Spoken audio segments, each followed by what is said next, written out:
hat we bought at the dollar store, and we also bought this ribbon so we can make the hat for the Scarecrow costume.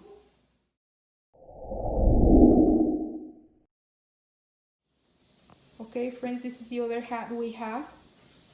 We're gonna customize it. Do a little.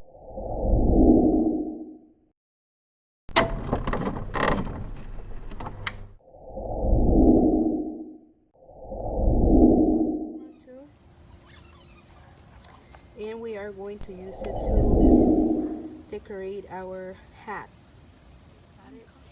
We're gonna glue it on to the hats.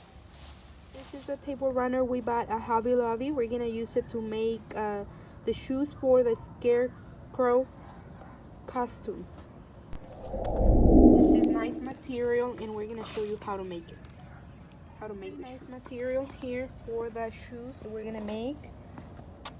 We're gonna use the material we bought at Hobby Lobby and this big needle.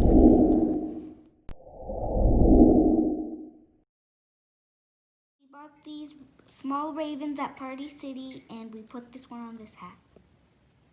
Okay, this is how it looks, and this is the other one.